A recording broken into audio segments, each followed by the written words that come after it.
ఫాలుదా తాగడానికి వెళ్దామని ఎన్నోసార్లు అడిగాను.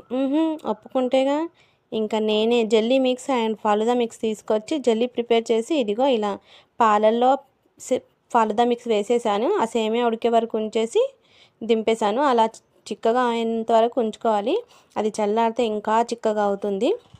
ఆ తర్వాత దాన్ని ఫ్రిడ్జ్లో పెట్టి తీస్తే ఇలా మా అమ్మాయి గారు అదేంటి ఇదేంటి అంటూ ప్రశ్నలు వేస్తుంటే తనకు తీరిగ్గా సమాధానాలు చెప్తూ తను చేసే అల్లరిని భరిస్తూ ఇలా మిక్స్ చేసుకున్నాము. సేమియా చల్లగా అయిన తర్వాత ఫాలుదా మిక్స్ని తీసి ఇలా జెల్లీ సిరప్ రోజ్ సిరప్ వేసి ఆ తర్వాత దాంట్లో జెల్లీ అండ్ ఫాలుదా మిక్స్ వేసి పైన ఐస్ క్రీమ్ వేసి మళ్ళీ జెల్ వేసి తాగితే ఆహాహాహా ఇంత వెచ్చని వేసవిలో ఈ ఎండలకు మండిపోతూ అలా చల్లచల్లగా తింటుంటే ప్రాణం ఎక్కడనో లేచి కూర్చుందంటే నమ్మండి. మీరు కూడా ట్రై చేయండి ఇంట్లో, తప్పకుండా సూపర్ సక్సెస్ అవుతుంది.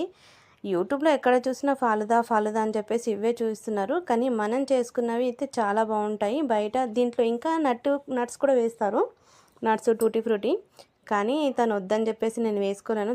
తను అంటున్న ఎవరనుకోవద్దు, మా మరదలేనండి, ఇంకెవరో కాదు. తనకి బయట తీసుకెళ్ళి తినిపిద్దామని ఎన్నోసార్లు అనుకున్నాను, కానీ తను వినలేదు. అయితే ఫైనల్గా ఇలా మిక్స్ చేసిన తర్వాత తీసుకెళ్ళి మా కోడల ముందు పెట్టాము. పర్లేదు, నాలుకలు చప్పరిస్తూ తినేసింది. అసలు ఏం తినదు తాగదు, బట్ దానికి ఇది చూస్తే టెంప్టింగ్ అనిపించిందేమో మరి తినేసింది. అండ్ చాలా చాలా మాకు సంతోషం, ఎందుకంటే ఇట్లాంటి వాళ్ళకి ఇట్లాంటివి నచ్చడం అంటే చాలా గ్రేట్. మీరు లైక్లు షేర్లు చేసుకోకపోతే ఎలా చూపిస్తానండి. లైక్ షేర్ చేయడం మాత్రం మరవద్దు. And comment is must Guru.